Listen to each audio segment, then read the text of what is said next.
Okay, here we are, one day before Institute. That's Steve there by the machine that we've rented for yesterday and today.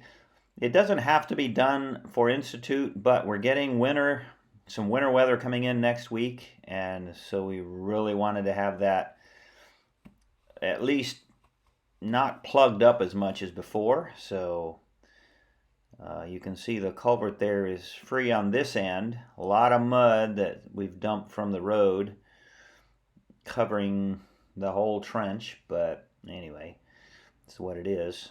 Today, Steve has been working, um, and we'll call in and have the truck come and pick it up and just have 2 days of rental. You can see that messy slop, foot deep, 2 feet deep sometimes. If you don't watch where you step, you can go all the way to your knees in the mud. And okay, so you can see it from this angle, and I've sped it up just a little bit. It doesn't take as long, so you can see that hole. Now he'll clear up more of that hole, but there is a large rock at the opening on the bottom part of that.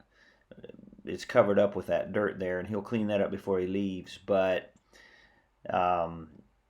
we're not going to be able to get that big rock.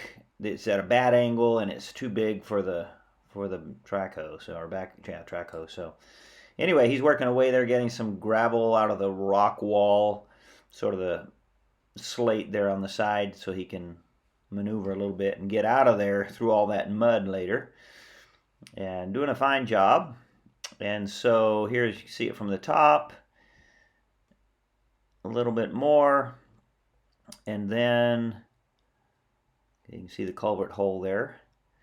And then we'll move on up for one more quick view of where the mud came from this time, which I think I showed you in yesterday's video. And then that is the old landslide as the stuff grows up in it. And so now I attempt landing where I took off from, which is a little rock about 8 inches square. That's about how big the drone is, and I'm trying to land right on that rock because everything else is so steep I couldn't take off. It wouldn't let me take off, so I put that rock there and sort of leveled it, and now I'm trying to land on it, and I don't do a perfect job. I'll have to practice a little bit more. As you can see here, I will almost land on it, and then bam. So anyway, there's Mimi down the hill sowing seed, hopefully for her horses to have food in the spring.